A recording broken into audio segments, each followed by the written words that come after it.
Jurídico da Escola Superior da Magistratura Federal da Primeira Região, com o tema Combate à Corrupção em um Estado Democrático de Direito, apresentamos à mesa os excelentíssimos senhores, a Procuradora da República, Luana Vargas, e o Procurador Regional da República, José Alfredo de Paula Silva. Bom dia a todos. Primeiramente, muito obrigada por estarem aqui.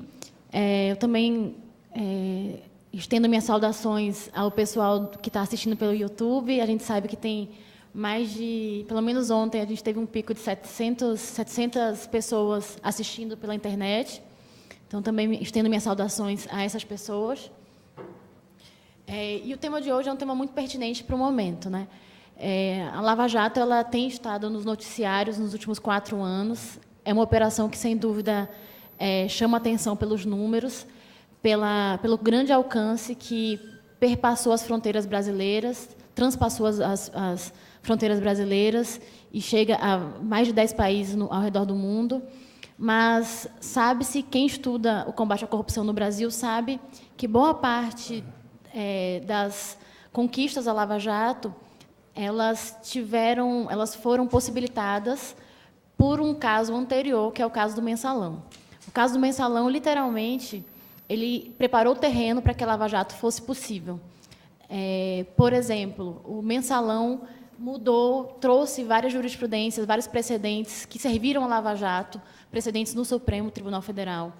Além disso, o Mensalão, por ter punido tantas pessoas, inclusive pessoas que tinham poder, né, pessoas políticas, pessoas que tinham grande poder na época, o Mensalão transmitiu a sensação de que era possível, sim, punir poderosos, e, com isso, fez com que os réus, os investigados da Lava Jato, temessem a punição e, portanto, procurassem o Estado para colaborar. E aí, esse grande número de colaborações premiadas na Lava Jato se deve muito pela sensação que o Mensalão passou de que é possível, sim, de que o Estado brasileiro, sim, pune as pessoas poderosas.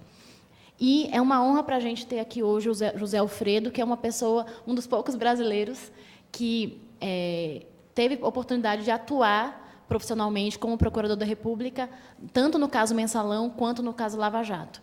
E, então, é uma honra para a gente tê-lo aqui, José Alfredo, e vou ler o seu currículo.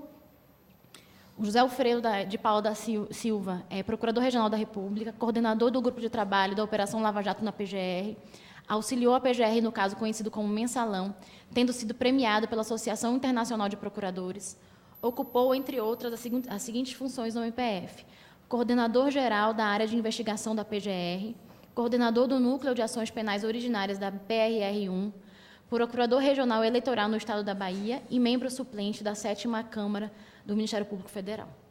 E agora eu já passo a palavra para o José Alfredo. Bom dia a todos. Eu estou aqui só marcando o horário para... Eu sou muito rigoroso com o horário, inclusive cheguei bem cedo. E também quero registrar que Serra Azul também chegou bem cedo. Ele merece esse registro. Eu quero agradecer a presença de todos. Conto com a paciência de todos para ouvir o que eu tenho para dizer nesse período. Prometo que falarei só o essencial. Quero agradecer muito o convite. Estar aqui é realmente um privilégio, uma honra. Vou agradecer esse convite nas pessoas de Luana, que está aqui ao meu lado, trabalha comigo, e de Clara, uma dileta amiga.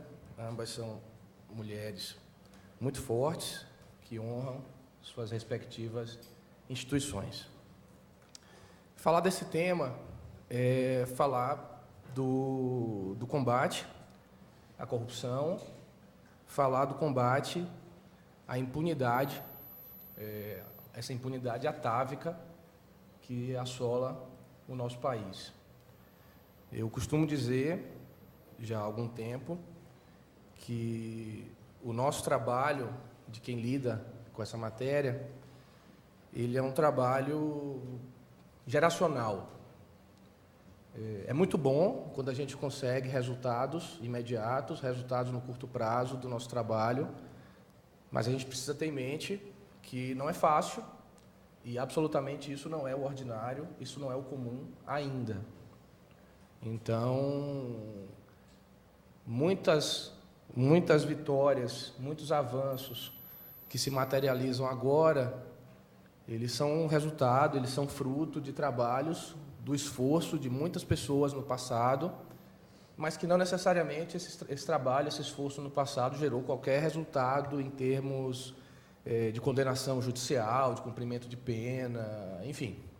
Isso é algo extremamente raro, era algo extremamente raro, e é preciso que a gente tenha em mente esse tipo de situação. Aqui nós estamos, vamos falar um pouco da relação Mensalão-Lava Jato. O Mensalão é o antecedente mais próximo da Lava Jato, não há como negar, mas a gente sabe que é um processo, houve vários trabalhos ao longo do tempo, de várias pessoas, algumas hoje até aposentadas, e que foram semeando, foram pequenas vitórias, foram pequenos movimentos que, com o tempo, vão se materializando. O nosso grande trabalho, a nossa grande meta é aumentar a sensação de risco do corrupto, do colarinho branco. A mentalidade dele é muito clara, é uma mentalidade de custo-benefício. Enquanto valer a pena, ele vai continuar corrompendo, é muito claro, ele vai continuar praticando crimes, é muito claro. O cálculo dele é muito frio, de custo-benefício, e o nosso papel é aumentar a sensação de risco, porque quando a gente aumenta a sensação de risco, diminui o número de casos, até um dia, quem sabe, a gente chegue a um patamar de um número em padrões civilizados, em padrões aceitáveis, é óbvio. Ninguém quer, por nós, não haveria um ato de corrupção, mas isso é algo utópico, algo ingênuo, a gente sabe que isso não vai acontecer nunca, mas precisamos chegar num patamar aceitável, num patamar civilizado, porque essa corrupção endêmica, ela é assustadora, ela chega a ser constrangedora para o nosso país.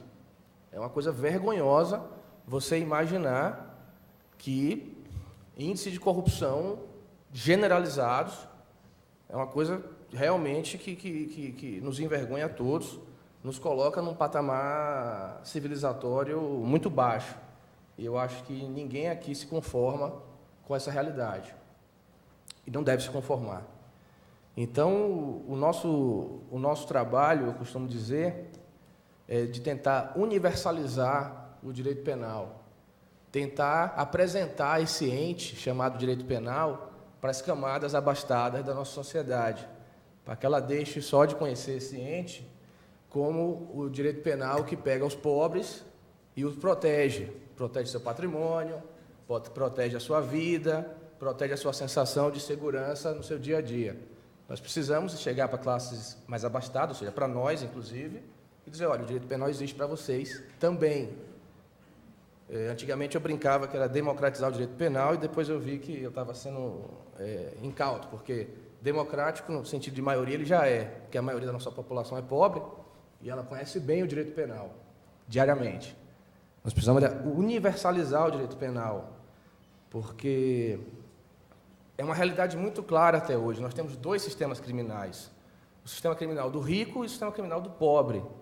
Inclusive, eu acho de uma desonestidade intelectual muito grande determinadas abordagens que querem se apropriar do sistema criminal do pobre e transplantar para o rico, ou seja, o melhor dos mundos. É preciso um pouco de honestidade, de transparência, para que se debata as situações, sabendo que público-alvo é atingido por determinadas situações. Eu confesso, eu fui defensor da União um ano, antes de ser procurador da República, e eu confesso que me incomoda demais, quando eu vejo a Defensoria Pública, defender essa bandeira contra a prisão em segundo grau. O público da Defensoria Pública, em regra, ele é preso em flagrante, e ele não sai mais.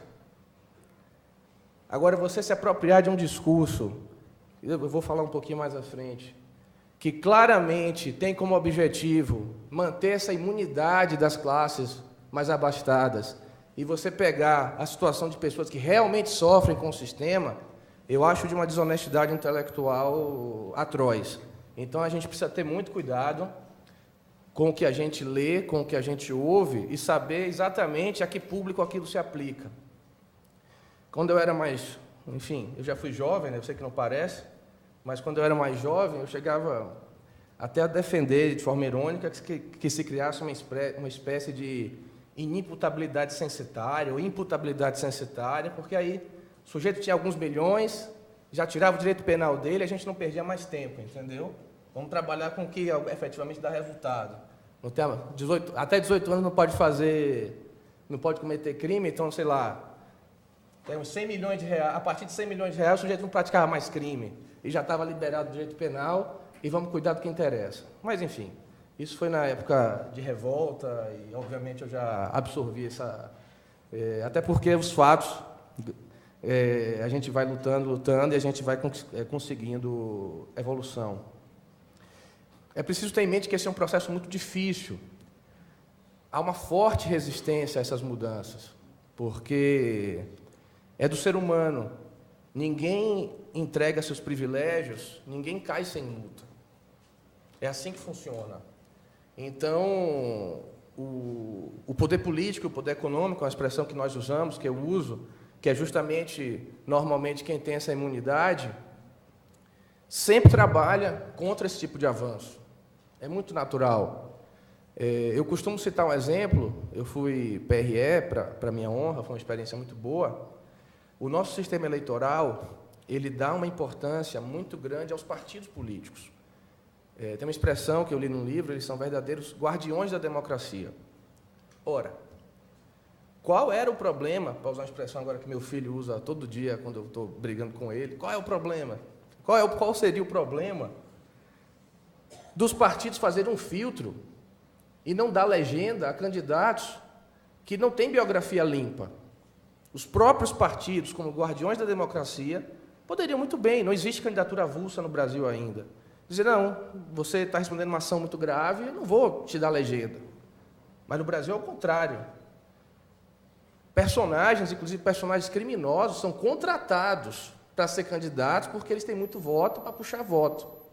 Então foi preciso uma lei, como da ficha limpa, para dar algum tipo de... Na época não tinha nenhuma, né? O acórdão condenatório em segundo grau não valia nada, basicamente, para dar algum valor a uma condenação em segundo grau e tirar personagens da vida política. Por quê? Porque os partidos foram incapazes de fazer algo básico. Não, vamos esperar o trânsito em julgado. Ora, essa é a frase mais cínica da história do planeta. Porque todos nós sabemos que trânsito em julgado para quem tem dinheiro não existe. Eu até usei uma expressão há muito tempo atrás, falando no evento para a CGU, que era uma lenda urbana, né? Você te dizem, fala, mas você nunca viu assim, efetivamente. Igual mula sem cabeça, sei lá. Então é muito cinismo. Não houve condenação transitada em julgado. Ora, não houve e não vai haver, meu caro, porque nunca vai haver. Porque é assim que funciona. Então foi preciso uma lei para poder, de alguma forma, expurgar da vida política, da vida pública, determinadas figuras. Essa resistência, o discurso de combate à corrupção, ele é um discurso, enfim, que basicamente todo mundo tem, ninguém abre a boca para dizer que é a favor da corrupção, é algo meio até bizarro. Então, eu lembro muito bem, o Partido dos Trabalhadores, ele tinha um discurso, inclusive, não só de combate à corrupção, como praticamente de monopólio da ética. Mas aí, quando o presidente Lula assume, foi feito um acordão no Congresso e se aprovou foro privilegiado para improbidade e para ex-ocupante. Então, já começamos muito bem naquela época. Quem atuou na área de improbidade naquela época sabe quantos anos as ações de improbidade ficaram paradas, literalmente, para se definir o foro, até que o Supremo declarou inconstitucional. Foram anos e anos que as ações simplesmente não tramitavam. Nós agora temos um novo governo, que também tem um discurso de combate à corrupção, mas nós já vimos uma reclamação do senador, filho do presidente, que se a tese passar do COAF, é melhor fechar o COAF, ou o COAF vai virar o Nelson Rubens da República, né? Ele vai fazer só fofoca, porque ele vai mandar dados, mas você não vai poder usar. Então você só vai ter fofoca. As pulguinhas do Nelson Rubens, uma pulguinha me contou, não sei o quê. Ontem, já vimos o líder do governo falar em reavivar a lei de abuso de autoridade. Nada contra, eu acho que realmente é uma lei que precisa ser atualizada. Mas o contexto em que ele fala, obviamente, inclusive ele nem disfarçou, é um contexto de retaliação. Ou seja, é um início promissor, vamos usar essa expressão. Falar de mensalão, falar de Lava Jato, é falar do Supremo Tribunal Federal. Então, eu vou acabar falando do Supremo Tribunal Federal. Por quê? Porque o mensalão tramitou no Supremo Tribunal Federal, o Supremo foi o palco do mensalão, e a Lava Jato, em que pese ter nascido em Curitiba e já está em outros estados, como o Rio de Janeiro, por exemplo, com um êxito absurdo, ele também perpassa o Supremo o tempo inteiro, porque as questões chegam ao Supremo e estão no Supremo o tempo inteiro. Então, falar do mensalão, falar desse tema é falar do Supremo Tribunal Federal, o que é muito bom. Eu gosto de falar do Supremo Tribunal Federal. Eu devo abrir a parte do mensalão dizendo que a atuação do Supremo foi extremamente positiva. Extremamente positiva. O Supremo desempenhou muito bem no saldo. É claro que eu tenho ressalvas aqui e ali, todos provavelmente terão, é natural, mas o saldo foi muito positivo. Para mim, o grande marco do mensalão foi começo, meio e fim. O Brasil é um país em que as coisas simplesmente não acabam, não chegam ao final, não tem desfecho. Começam e se perdem pelo meio.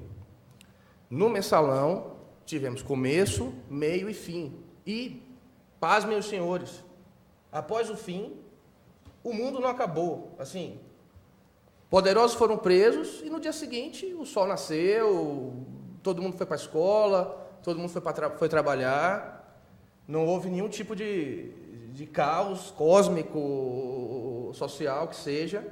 Ou seja, é possível, o Supremo mostrou que era possível conduzir um processo, condenar pessoas poderosas. José Dirceu, se não fosse o mensalão, provavelmente teria sido o sucessor de Lula na presidência da República. É simples assim, para quem acompanha a política. E nada aconteceu. Ou seja, o Supremo mostrou, para usar uma expressão de Gilberto Gil, ele deu a régua e o compasso. As coisas podem ser feitas. E o Supremo, quer queira, quer não, ele acaba sendo o farol das instituições, especialmente para a sociedade. Por quê? Infelizmente, nós estamos vivendo uma fase em que já dura algum tempo, a verdade é essa, de desmoralização da política, o que não é bom, mas é uma realidade. Então, o Supremo Tribunal Federal, em que pese ser um órgão político, e eu estou convencido disso, como eu estou convencido que o cargo de PGR também é político, mas ele tem uma espécie de verniz jurídico, de verniz técnico, de liturgia de procedimento. Então, as pessoas esperam mais do Supremo, ordinariamente. Então, o Supremo acaba sendo um farol para as instituições. E nós estávamos acostumados a diversos casos que nunca eram concluídos, seja para absolver a pessoa, seja para condenar a pessoa. Casos que eram abortados no meio por nulidades, algumas reais, enfim, algumas com densidade, outras absolutamente inexplicáveis para as pessoas. Nós que somos do meio jurídico, né, nós temos uma, vamos dizer assim, uma arrogância natural, né? Só nós entendemos do jurídico, as pessoas são mentecaptas, elas não conseguem entender o jurídico, nós é que temos monopólio, nós somos deuses, falamos uma outra linguagem, enfim. Eu sempre digo o seguinte, se você explicou algo jurídico para uma pessoa não jurídica, leiga, comum, e ela não entendeu, provavelmente o problema está em você, ou na sua tese. Porque se você realmente estiver com razão, você consegue, as pessoas conseguem entender quando você explica. Então, tinham nulidades absolutamente constrangedoras, enfim, processos que não chegavam ao seu término. Eu já mencionei, houve uma fase em que nós tínhamos as famosas operações policiais praticamente toda semana. Era a época em que a escuta telefônica era o grande instrumento de investigação e essas escutas iam para os jornais toda semana, nos aterrorizando, todo mundo ficava de boca aberta, cada dia algo pior sendo dito. E tudo bem, depois ninguém sabia o que aconteceu com aquele caso, não havia condenação, não havia absolvição, aqueles casos ficavam num pântano ali, tramitando durante 1001 anos. Então, a gente nunca teve a cultura das consequências das coisas, entendeu? Os nossos atos precisam ter consequências, as pessoas precisam perceber que atos têm consequências, para poder mudarem hábitos. Enquanto ficar só naquele somebody love ali, divulgou. Rapaz, tinha político que se cacifava com aquela divulgação, conseguia até mais voto, ficava mais conhecido. Era um negócio absurdo. Dentro desse contexto, desses casos que nunca chegam ao fim, houve uma virada jurisprudencial, né, da prisão em segundo grau, a 2016? 2016, iniciativa do saudoso ministro Teori Zavascki. Essa tese ela foi consolidada em termos de repercussão geral, ou seja, ela é de observância obrigatória no país. Mas o que é que nós vemos? Nós vemos ministros que simplesmente se recusam a cumprir uma decisão cogente do Supremo e escrevem isso. Eu estou aqui para servir a Constituição, eu não vou seguir decisão nenhuma do Supremo cogente. Ou seja, uma desmoralização do Supremo em praça pública, uma autodesmoralização do Supremo praticada por seus próprios ministros. E pior, já temos data marcada para julgar novamente o tema. Realmente, uma Corte Constitucional que se pretende séria, ela senta por seu plenário, debate de modo vertical, há 2 anos atrás, e ela vai sentar novamente agora para debater?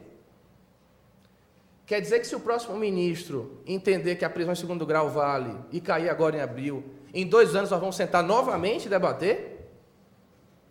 Ou seja, implode-se a credibilidade do Supremo, implode-se o sistema de repercussão geral.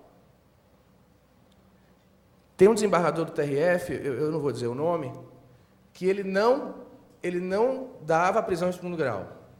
E eu ia lá despachar com ele. Desembargador, veja bem, é a decisão do Supremo, a decisão cogente. Ele, doutor Alfredo, o senhor é muito jovem, eu já vivi muito, o Supremo vai voltar atrás, então eu prefiro nem dar. Desembargador, não fale isso, eu fico até assim, meio desanimado. Ele, mas não fique, a vida é assim mesmo, enfim. Tomara que ele não tenha razão, né? Vamos ver em abril o que vai acontecer. Mas eu confesso que me incomoda extremamente só o fato de ministros abrirem a boca para dizer que esse tema não foi decidido ainda e ainda o pleno vai sentar para decidir de novo. Realmente é uma desmoralização da Corte Constitucional que é muito ruim para o país, em termos macro. Circunstancialmente é um tema que eu concordo com o que está vigendo, mas mesmo que não fosse, eu procuro me distanciar dos casos concretos, eu faria a mesma crítica, porque nós temos que pensar além da casinha, nós temos que pensar em termos de sistema, em termos de instituições, e isso é muito ruim. O mensalão foi muito interessante, porque também os ministros tiveram contato assim, real, na pele, com algumas práticas da advocacia criminal que são absolutamente censuráveis. Teve tema que foi objeto de 5 embargos sucessivos. Requerimento de desmembramento foram uns 15. Os ministros, mas nós já decidimos isso. Não, mas... Porque é muito bom você sentar e decidir um habeas corpus, decidir uma repercussão, um recurso extraordinário, como se fosse uma novela que você sentasse assim, estivesse assistindo, enfim. Mas como você vê na pele, como muitas vezes o processo é conduzido, se nem a Corte Suprema é respeitada, que dirá um juiz de primeiro grau com um advogado agindo dessa mesma forma. Então, foi muito bom, nesse aspecto, ver esse tipo de postura. Houve algumas inovações, por exemplo, o processo foi totalmente digitalizado, desde o Marco Zero, para que ele fosse bem dinâmico, fosse bem... tramitasse com rapidez. Eu lembro que, quando a denúncia foi recebida, o ministro Peluso era muito prático. Ele pediu a palavra e disse, olha, ninguém aqui tem dúvida que esse acórdão vai ser objeto de uma centena de embargos. Então, vamos já autorizar o instrutor a começar a instrução, independente dos embargos.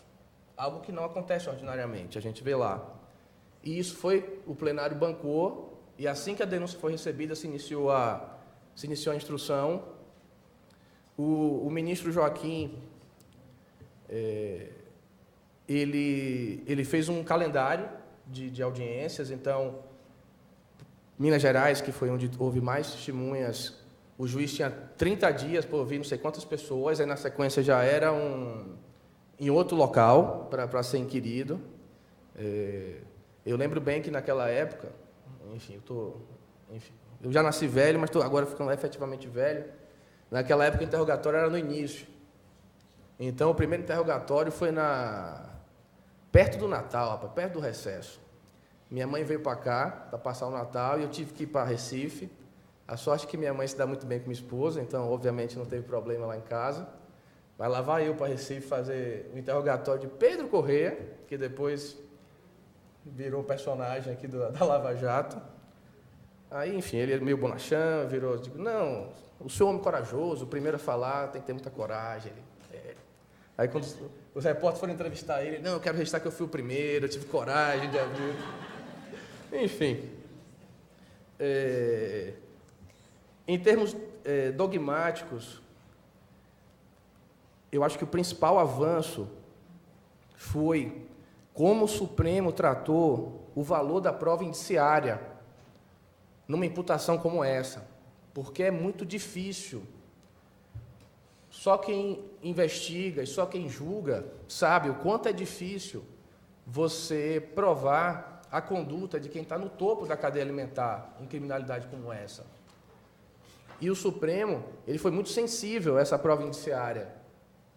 Ele foi muito sensível na construção do arcabouço probatório, que era um verdadeiro mosaico.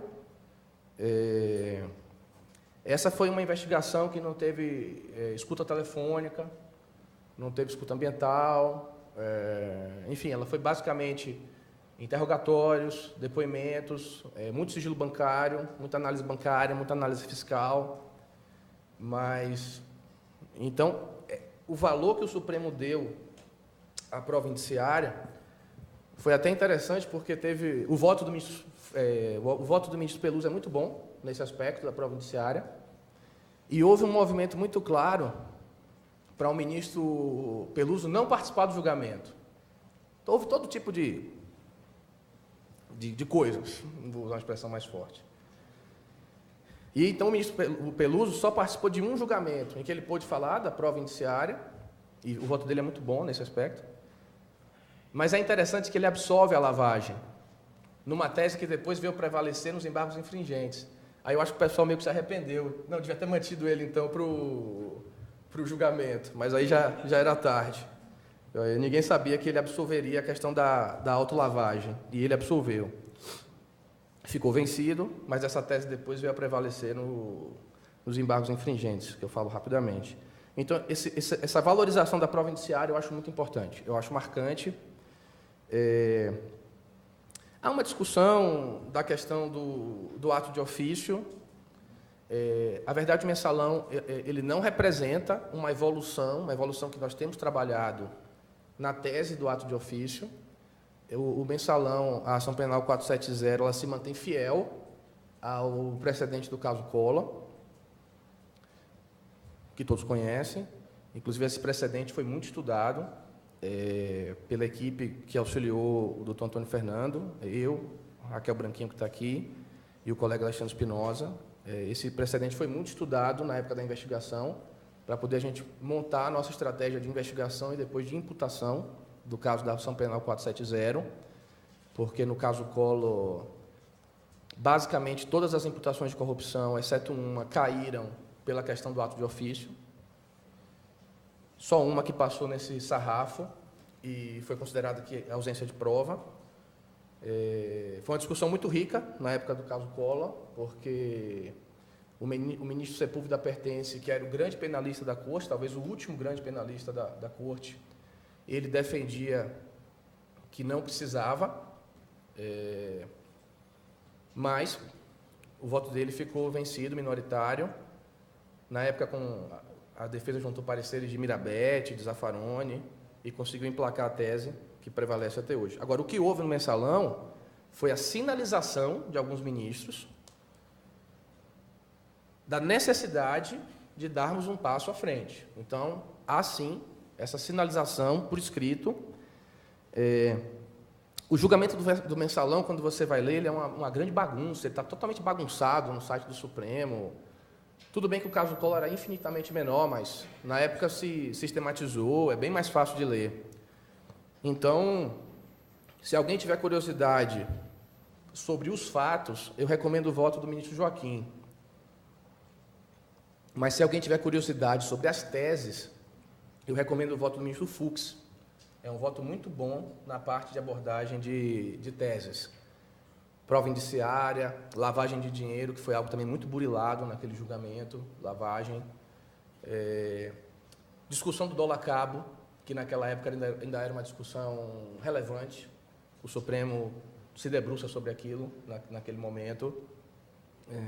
Discussão do dólar cabo. Enfim, o próprio julgamento do mensalão teve alguns retrocessos no meio, porque o famigerado embargo infringente foi aceito, né, por um voto.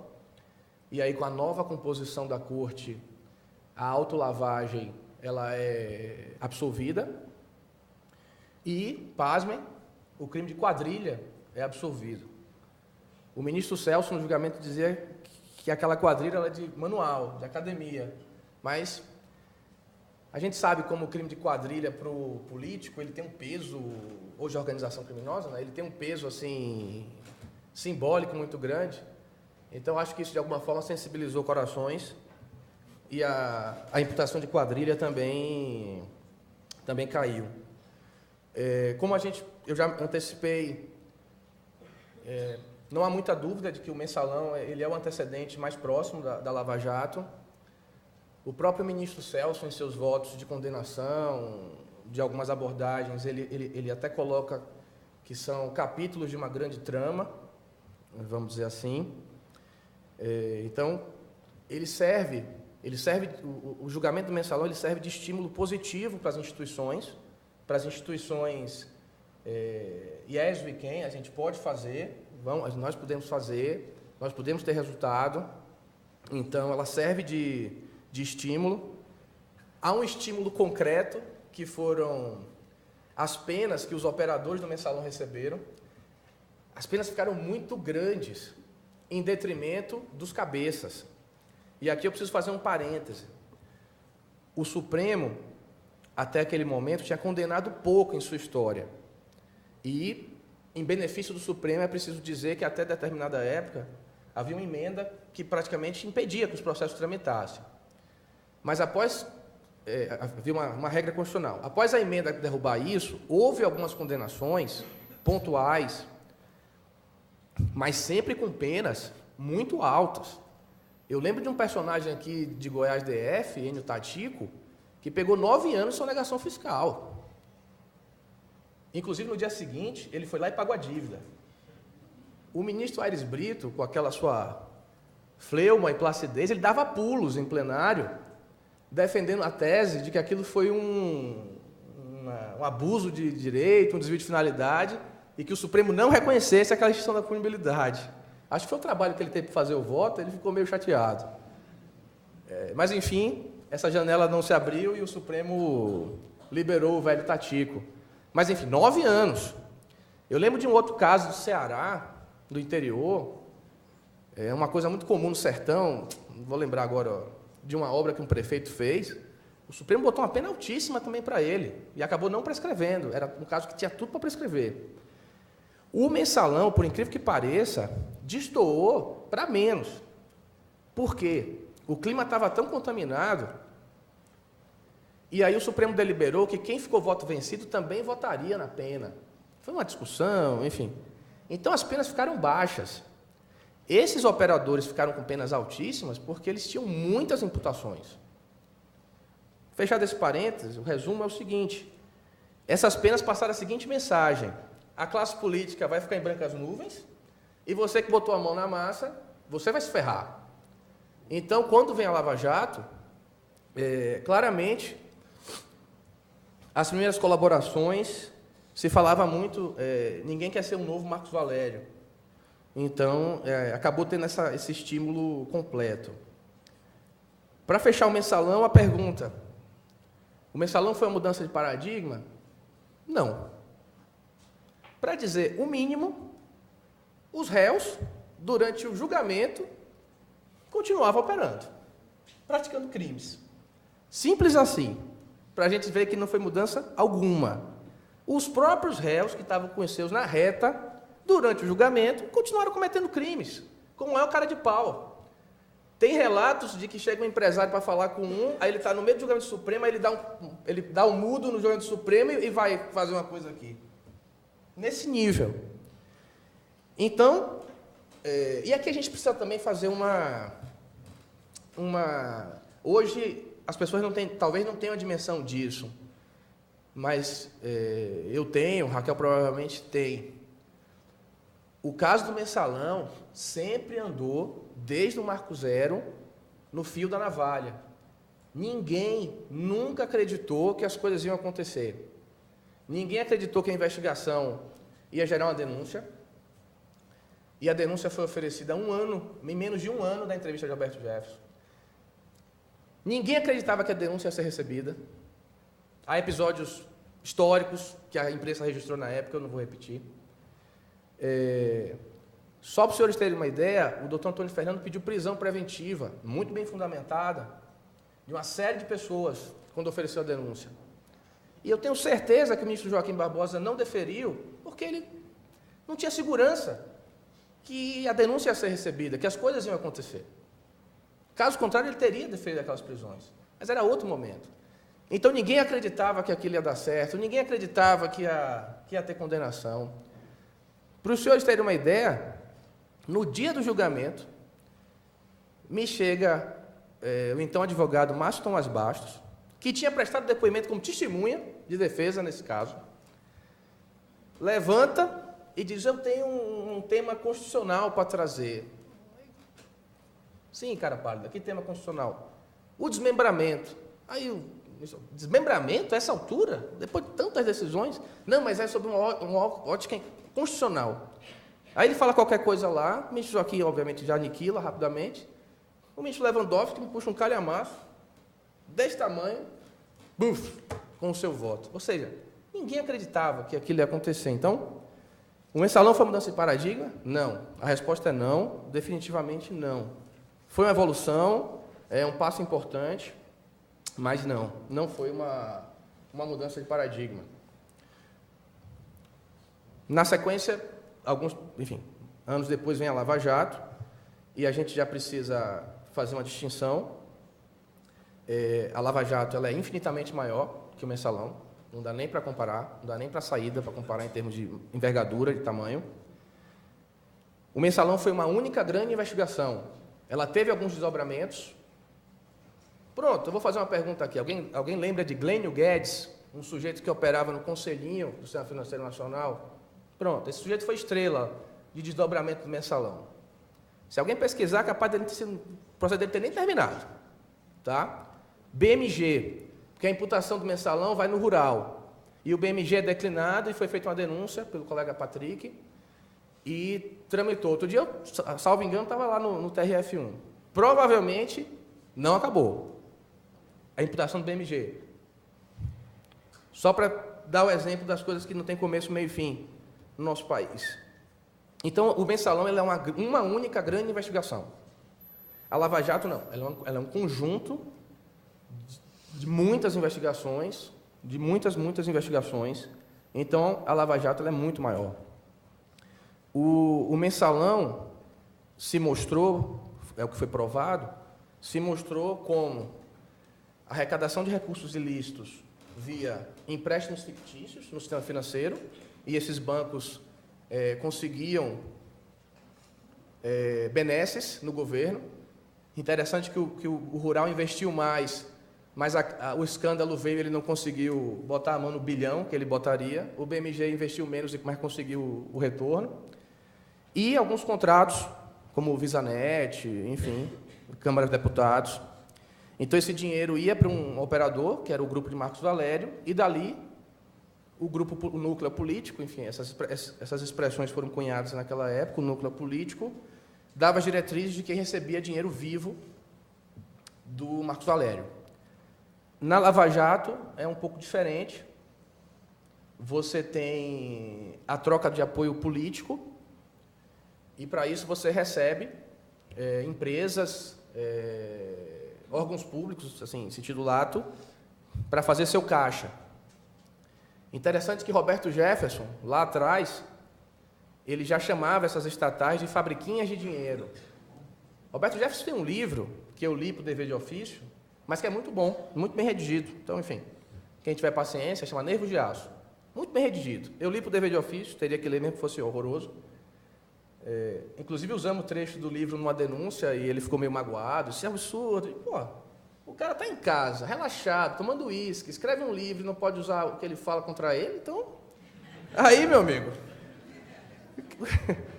Quanto mais um interrogatório na frente do delegado, que ele está com medo, enfim, então não vai poder usar nada, né?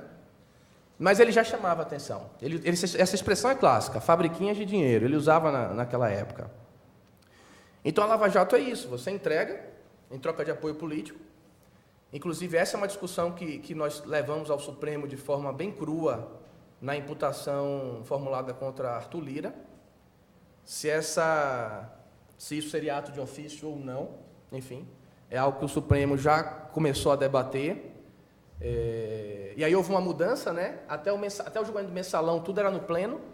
Depois do Mensalão, eles botaram nas turmas para tentar ganhar agilidade. Nunca mais vai haver um processo como o do Mensalão, porque o que se consumiu de tempo da Corte Constitucional, eles nunca mais vai ter um processo com 40 imputados tramitando no Mensalão. Ou no Supremo. É absolutamente impossível. Foi uma estratégia pensada da PGR, porque você provar o envolvimento das camadas superiores, você precisa de uma visão de conjunto. Se você desmembra e você isola, fica muito difícil provar as coisas da cúpula. Mas quando você traz todo aquele conjunto, facilita, e foi uma estratégia bem sucedida em manter todos juntos. Como eu disse, a Lava Jato ela é muito maior. Nesse intervalo, nós temos alterações legislativas de peso, fruto direto daquele movimento de 2013. Então, nós temos uma sistematização da colaboração premiada, nós temos a questão da organização criminosa, enfim, os senhores conhecem. A cooperação internacional também é algo absolutamente decisivo na Lava Jato. E só para traçar um paralelo, o Mensalão teve um caso de cooperação internacional, que foi o Duda Mendonça, um único. A Lava Jato, enfim, todo dia manda um gráfico novo e os números só se multiplicam. Até porque o mundo ficou realmente muito pequeno. A colaboração premiada é, sim, um instrumento muito importante na investigação da Lava Jato. Interessante que no Mensalão teve também só uma, foi a primeira do Supremo, com o personagem Lúcio Funaro, que depois veio firmar nova colaboração premiada.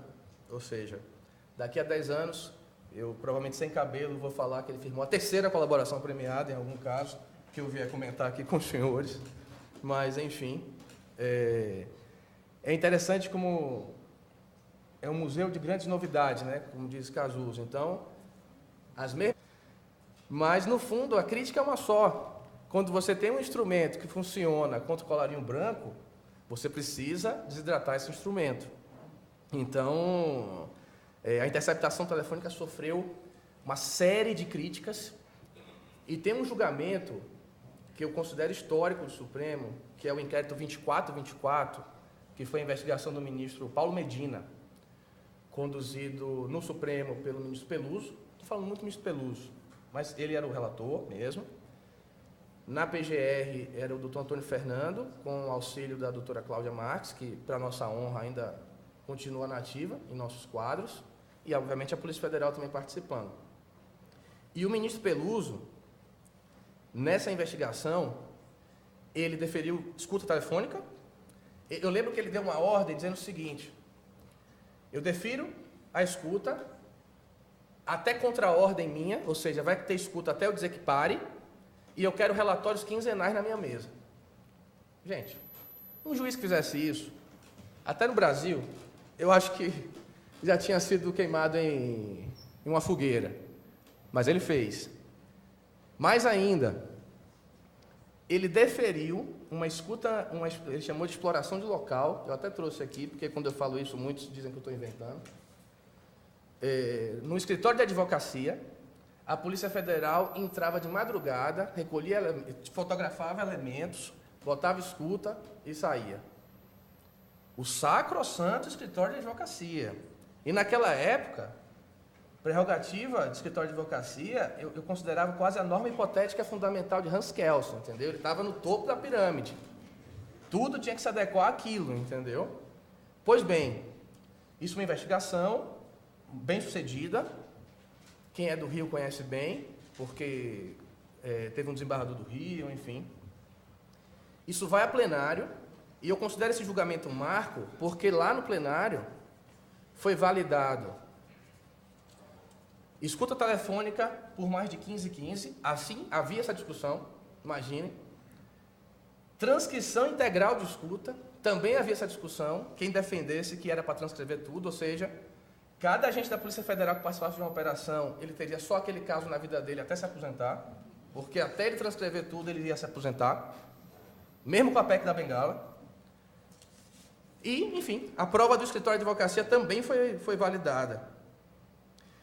Vou só ler aqui rapidamente. Captação de sinais óticos e acústicos. Escritório de advocacia. Ingresso da autoridade policial no período noturno para instalação de equipamento. Medidas autorizadas por decisão judicial. Invasão de domicílio, não caracterização. Enfim, eu falo isso porque muita gente nem acredita que isso aconteceu. Então, voltando, saindo da interceptação telefônica, e eu considero esse julgamento um marco, porque na época eu vejo ele praticamente salvou o sistema criminal brasileiro naquele momento. A pressão era muito grande para se desidratar os instrumentos de investigação naquele momento. A colaboração hoje é a bola da vez. A verdade é essa. A colaboração premiada hoje é a bola da vez. Aqui tem uma característica que os fatos se impuseram. O Supremo foi confrontado com esse tema de primeira, vamos usar essa expressão. Não houve qualquer tempo de decantação doutrinária e até mesmo jurisprudencial e de prática. Então, o Supremo ele foi apresentado de primeira para esse tema. Tem um voto excelente do ministro Toffoli, em que ele sistematiza o Instituto, mas nós temos uma série de pontas abertas e que o Supremo vai construindo aos poucos, e que é algo que merece, sim, atenção como um possível retrocesso, vamos dizer assim. A Lava Jato ela tem a mesma característica do mensalão, começo, meio e fim. As pessoas veem os capítulos sendo fechados. E é isso que realmente prende a nossa atenção da sociedade. A sociedade acaba acompanhando, ela acaba participando, cobrando, e ela vê a Lava Jato com começo, meio e fim. Eu sempre insisto nessa expressão.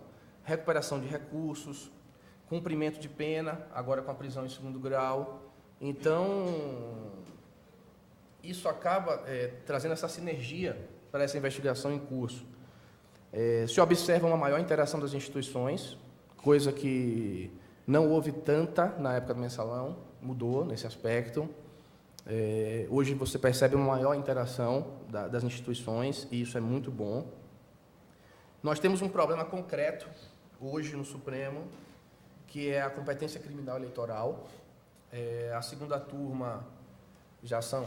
hoje a composição está diferente, mas eram 4 votos já favoráveis à tese de que, se houver crimes comuns e crimes eleitorais, tudo vai para o eleitoral.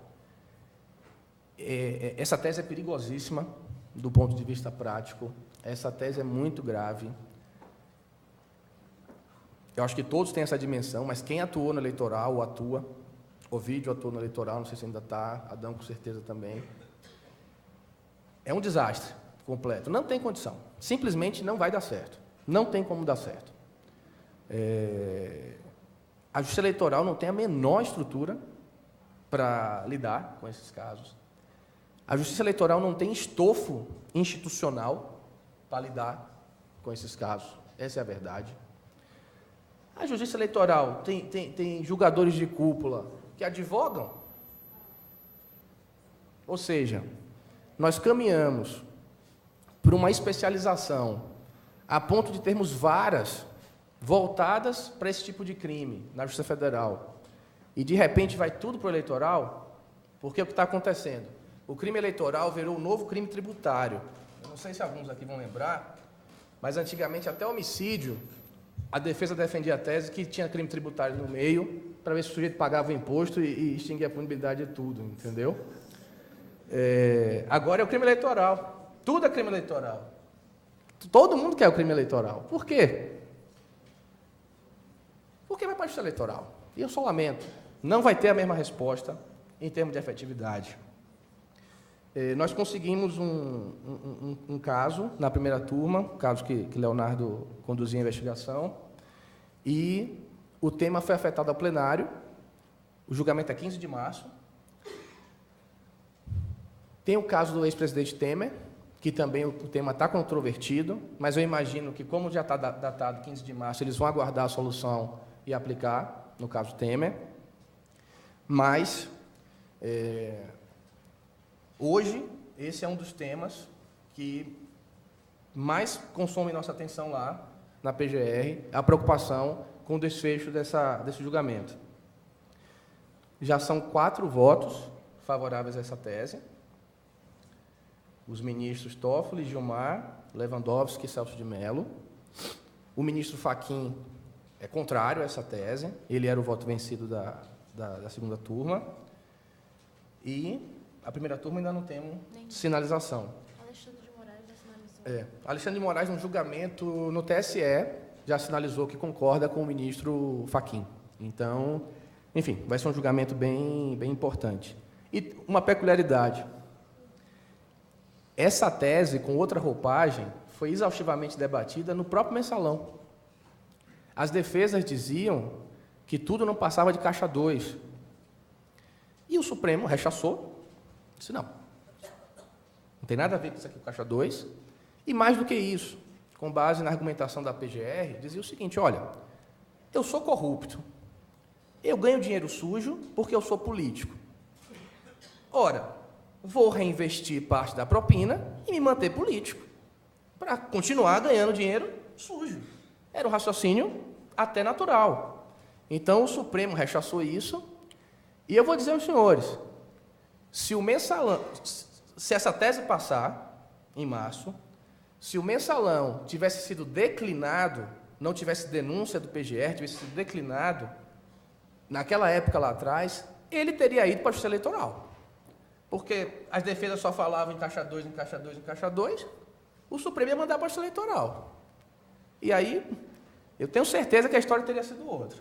Se alguém aqui acha que teria sido diferente, talvez seja a hora também de cumprimentar o Papai Noel, o Coelhinho da Páscoa, por mim, quando vocês os encontrarem da próxima vez. Caminhando para a conclusão, até até porque eu gosto de cumprir horário. A Lava Jato é uma mudança de paradigma? A mesma pergunta que eu fiz lá no mensalão. Muito cedo para responder. Tem todo o potencial para ser, mas não sabemos. É muito cedo, pode ser só uma onda e pode ser uma mudança. Que é uma janela que se abriu, eu não tenho dúvida. Tem um livro que eu li, Por que as Nações Fracassam?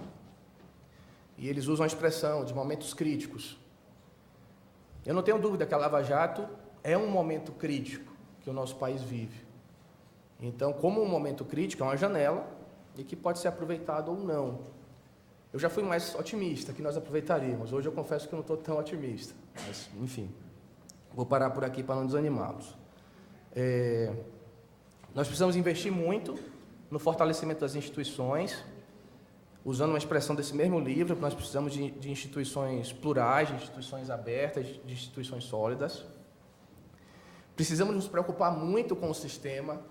O que mais me assusta, vocês veem, o Supremo Tribunal Federal, eu elogiei muito no mensalão, apresentei alguns desafios que estão postos hoje na Lava Jato, mas o que mais me preocupa no Supremo Tribunal Federal hoje é como não há uma preocupação com o sistema das coisas. O Supremo, muitas vezes, pensa ali no seu umbigo, em manter seu nicho de poder, que já é absurdamente grande, e aí ele vai criando situações sem se preocupar com as consequências. Então, arquivamento de ofício de investigação, que é algo que já está praticamente consolidado, pelo menos para que o Supremo possa fazer. Você vê que é algo que subverte o sistema, só para dizer que tem poder. Assim, dá um HC de ofício, que bobagem. Isso é o dia a dia do Supremo, dar HC de ofício.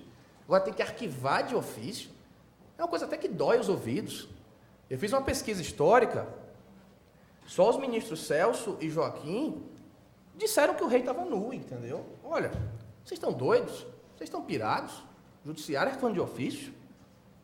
Todos os outros ministros debatem o caso concreto. Se ele for ruim, arquiva. Se ele for bom, não arquiva.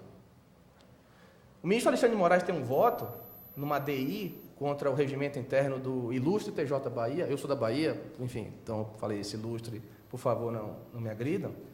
Em que ele diz todas as letras, não pode estar no regimento do TJ Bahia a possibilidade de arquivamento de ofício.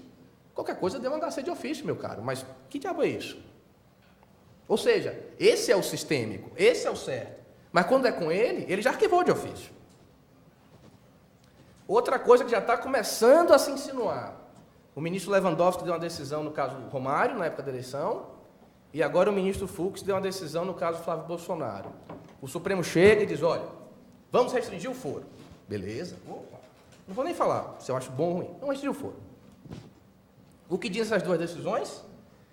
Mas vai ter que ter um pedágio, um pit stop. Vai ter que subir e eu digo, tem foro? Fica. Não tem foro? Desce. Alguém tem dúvida que se essa prática se consolidar, nesse pit stop virão os arquivamentos de ofício, os HC de ofício, sempre que o Supremo achar a investigação ruim? Eu não tenho dúvida. Não quero ser profeta do Apocalipse, mas eu não tenho dúvida que isso vai acontecer. Ou seja, quebra do sistema. Quebra do sistema. Tem um outro exemplo, e eu vou encerrar os exemplos, que com todo respeito, eu vou ter que usar essa expressão, mas chega a ser grotesco, que é a questão da DPF lá da condição coercitiva, em que a PGR, com toda razão, usou a expressão dura de que o ministro Gilmar Mendes virou o juízo universal de revisões de prisões temporárias no Brasil. Isso é o caos. Tem uma passagem de Graciliano Ramos, eminente alagoano, meu pai é alagoano, então eu preciso dar uma valorizada na minha terra, em que ele diz o seguinte, é um livro, para mim, clássico, que é o Memórias do Cárcere. Graciliano Ramos ficou preso um tempão, sem denúncia. Quando eu via aqueles advogados do mensalão urrando, que era a época que a denúncia do mensalão era a época da ditadura, eu ficava assim, meu Deus, quanta desonestidade intelectual. Eles estão achando que os ministros supremos são jurados? Tratavam o ministro supremo como jurados, berrando e falando aquelas asneiras, enfim, chamando o doutor Gugel de Jô Soares, enfim. Mas o que diz Graciliano Ramos nessa obra, que eu considero muito clássica? Se os defensores da ordem a violavam, que devíamos esperar? Aí ele respondia: confusão e ruína. O Supremo é o farol das instituições. Quando o Supremo faz esse tipo de coisa, tem preço, tem consequência. Essas coisas cobram um preço, esse preço é alto. O Supremo precisa entender isso. O Supremo fez um papel brilhante no Mensalão, o saldo é positivo. A Lava Jato está aí, aberta. É hora de avançar. É o que a sociedade quer. Tem espaço jurídico para isso, e é o que a sociedade quer. A sociedade não aguenta mais certas práticas. Eu vou encerrar agora. Como eu disse, o Mensalão não foi a mudança de paradigma, a Lava Jato é muito cedo, mas o avanço é incontroverso. Nós estamos avançando nos últimos anos. Governadores em exercício preso, como foi o Arruda, agora o Pezão. Enfim, os avanços, eles são nítidos. Agora, avanços nunca são lineares, nunca são retilíneos. Eles realmente são sinuosos. Então, nós estamos vivendo essa fase, precisamos ter consciência disso, precisamos ter consciência do nosso papel nesse processo.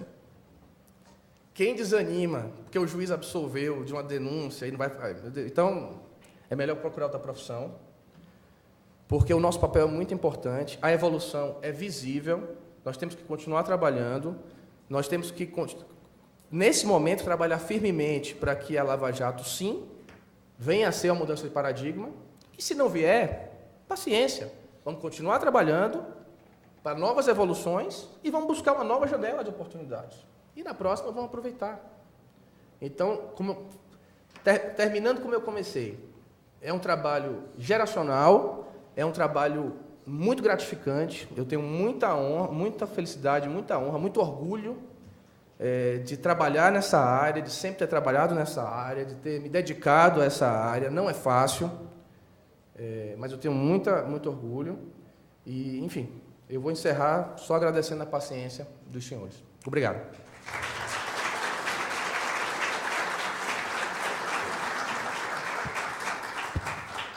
Obrigada, José Alfredo. É um privilégio poder ouvir o seu depoimento e acho que é bastante inspirador, inclusive. A gente tem mais alguns minutinhos, se alguém tiver alguma pergunta. Melina.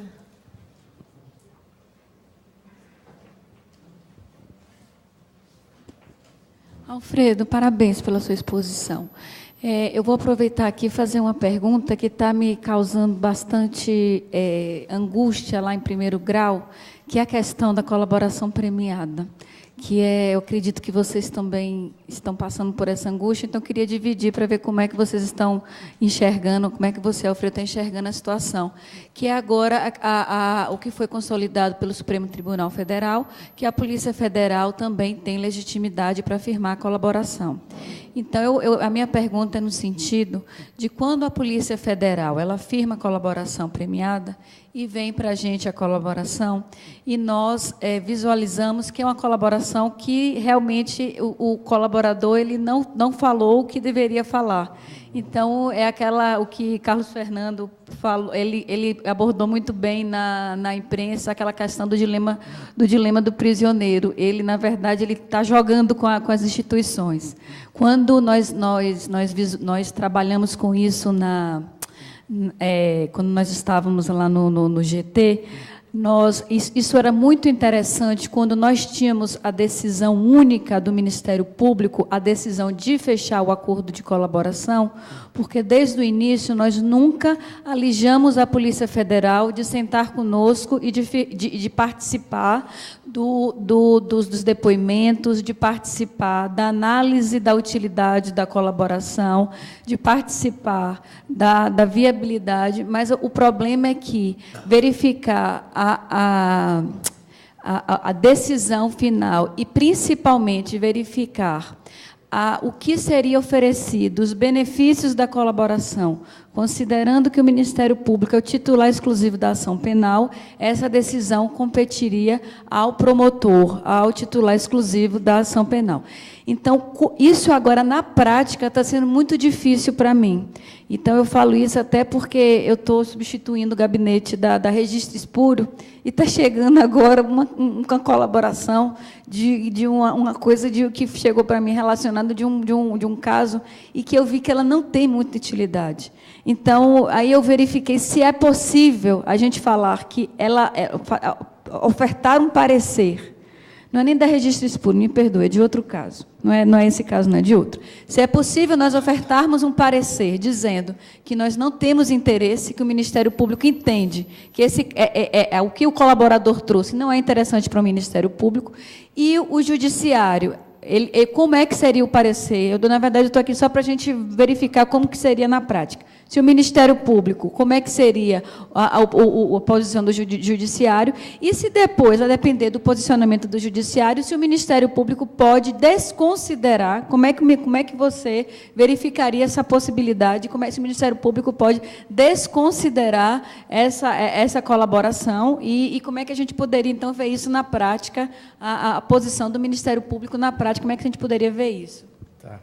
Hoje o ambiente está tranquilo. Uma vez eu fiz uma palestra lá em Salvador, eu era um convidado contra-majoritário, o ambiente era não da plateia, mas a mesa, até meu tempo, até minha palavra cortaram quando eu passei um pouquinho, enfim. Foi uma experiência um pouco traumática que Melina presenciou na época. Olha só, nós estamos entendendo, ainda é um tema em que pese o julgamento da ADI pelo Supremo, ainda é um tema em construção. Nós estamos entendendo que esse juízo de conveniência e oportunidade ele é da PF, é da polícia. O Supremo bateu o martelo nisso. Então, o Ministério Público não deve entrar mais nesse juízo de conveniência e oportunidade da polícia. Por outro lado, a polícia não pode negociar nada que já tenha denúncia. Tem que ser tudo em inquérito. E não pode negociar pena. A polícia tem que fazer uma previsão genérica no contrato e, se for o caso, no seu relatório final, sugerir o que ela quiser. Mas, ao assinar o contrato, ela não pode sinalizar pena, qualquer que seja. Por quê? A gente precisa pensar na boa-fé das partes. Então, a gente muitas vezes pensa no nosso cenário aqui, no ar-condicionado, tranquilo, mas a gente tem que imaginar, Brasil afora, como vai ser essa conduta. Então, imagine algumas prisões em flagrante e o delegado senta com o preso ali na frente, por mais que tenha um defensor, muitas vezes esse defensor não tem estofo, e aí a pessoa vai assinar um acordo, vai estar uma pena lá e vai acreditar que aquela é a pena, entendeu? Então, nós precisamos ter muita cautela. Então, qual é a nossa posição? É um tema em construção, como eu disse, mas o que é que a gente está trabalhando lá? Juízo de conveniência e oportunidade da polícia. Foi isso que o Supremo disse. Nós não podemos chegar e dizer, esse acordo é ruim, não homologue. A polícia quis fazer, ela vai fazer. Se tiver denúncia, tem que ser glosado, não pode estar no acordo da polícia. E não pode ter sinalização de pena no acordo. No acordo tem que ser uma cláusula genérica. No relatório, a polícia pode oferecer até suíte no Copacabana Palace, o que ela quiser. Mas no contrato, não. Homologado esse acordo, você pode desconsiderar ele na denúncia? Sim. Você pode desconsiderar ele na denúncia. Dizer, olha, a investigação caminhou, ele mentiu, ele omitiu, então está aqui denunciado, e já digo, ó, esse acordo deve ser completamente desconsiderado, porque nós vamos ter 2 momentos de avaliação. Porque a polícia só pode fazer pré-denúncia. Então, nós vamos ter 2 momentos de avaliação, na denúncia e nas alegações finais. E é aí que você vai dizer, olha, pô, esse acordo foi legal, e eu sugiro, a polícia sugeriu tal, eu concordo, a polícia sugeriu tal, eu discordo, quero tal, e o juiz vai decidir.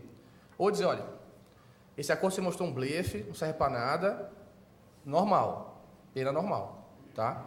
Só para complementar, como o parecer que a gente vai oferecer se dá no momento prévio à homologação do juiz, a homologação que o juiz, ao juiz homologatório quanto ao acordo, e como nesse juiz homologatório o julgador apenas analisa regularidade e legalidade, no nosso parecer prévio ao juiz homologatório, a gente analisa só regularidade e legalidade.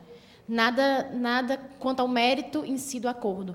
Agora, se esse acordo, ao final, se mostrar inefetivo, a gente vai dizer isso. ele foi inefetivo, a gente pode denunciar, como o José Alfredo falou, ou, nas alegações finais, pedir pena, discordar do que está no relatório e pedir uma pena. Um último detalhe, menino. A gente pede para participar da audiência de verificação da espontaneidade, justamente para deixar esses aspectos bem claros para o colaborador. Deixar bem claro para ele. É isso. É isso. Te interessa? Interessa. Não, eu esperei. Então, meu amigo. Fosse essa. Então, não homologa. Tá? Bom dia. É só um insight que eu tive, talvez não seja nem novo, mas talvez para incluir, se já não está nas 10 medidas, já são mais que 10, transportar para a lei dos partidos políticos o seu comentário. Né? Foi criada uma lei da ficha limpa para que a própria lei dos partidos, por mais hostil que seja o ambiente de aprovação de uma lei como essa, colocar critérios. Né, como foi o seu comentário no início. Não sei se fica só como uma ideia aqui. Tem pessoas aqui na casa que conhecem bem as medidas, vamos dizer assim. Gente, diante do avançado da hora, eu vou declarar encerrada essa mesa. Agradeço enormemente o José Alfredo, foi realmente um privilégio te ouvir. E não teremos coffee break, porque já são 10h32, para a gente não atrasar a palestra do professor Matthew, ele não gosta. E faz muito bem. Então, não terá coffee break. Eu já encerro e chamo à mesa o professor Matthew.